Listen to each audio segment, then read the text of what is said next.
radar remote sensing. Optical remote sensing is nothing but the passive remote sensing which utilizes the sun's energy, whereas radar is nothing but the energy utilized from our own sources, either from the form of solar panels or battery stored power. So what are the information available to the interpreter? That is land cover mapping. What is a land cover mapping? What is covered by in the land or by the over the land? Whether it is covered by the built-up area, whether it is covered by the agricultural land, whether it is covered by the grassland, or it is covered by the water body, or it is naturally covered as a plains, which consists of the volume of soil. So we need to go and detail study or find the information about the objects. Yes. So now we have seen C is equal to mu lambda, that is nothing but the velocity is speed of light divided by the frequency.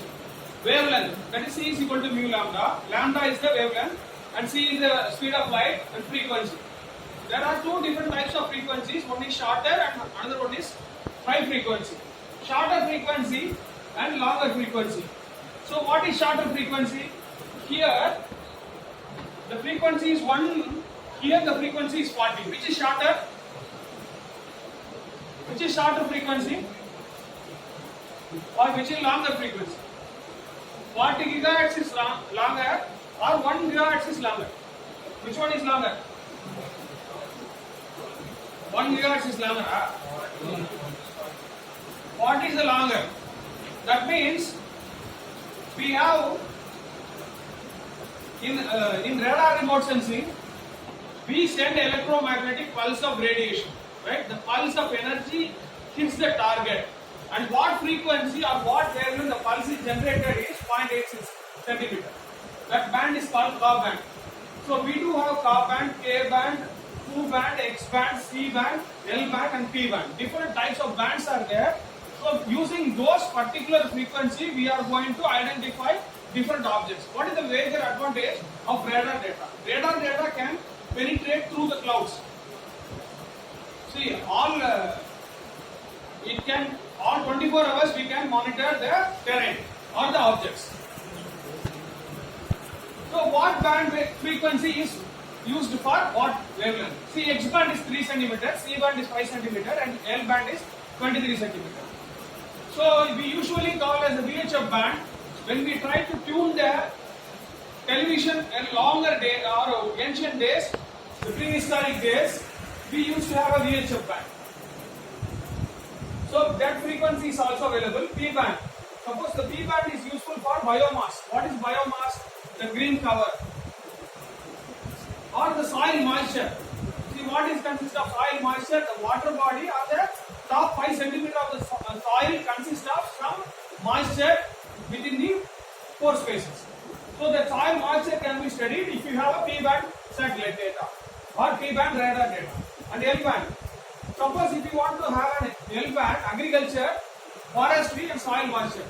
So where they can use this L band? Agriculture. If there is a crop, suppose our Kevin has 10 acres of land and Subin has another 5 acres of land. Now he says, the Subin says that he has not at all cultivated and he is trying to cheat the government that I have never cultivated the 5 acres land. And also if I have cultivated my land, my area has been affected by insects. So by pest, I have lost all my crops. That is what is contention in front of the government. So he is asking the subsidy from the government. So what as a government we have the previous data, that is L band data, 23 centimeter. We capture the image for 2 seasons in different polarization band, HH, HV and VV. So 3 different bands. We take the help of satellite and we collect the information. I will give you the examples of which satellite photographs. I will tell you how this has been applications are interpreted. So now he can easily say after obtaining the HH polarization, HV polarization, DV polarization, the drop is equal height, right? Like your water body, it will have an equilibrium. The rice crop or wheat crop, whatever this is, or a sugarcane crop, it will have the equal elevation. If it is watered and maintained properly. And what is his contention? He says that my crop has been bitten by insects. So I have lost my crop. In that case, if the insects are removing the crop or eating the vegetation, so it will have an undulations in the crop. So using the HL polarization and HV polarization and VV polarization, we can able to detect the crop damage. So that is one possibility. I will show you the images where we can able to identify similar objects. And ocean, C-band data. C-band data is nothing but your 5 centimeter data. This is used in ocean waves to monitor the sea surface heights.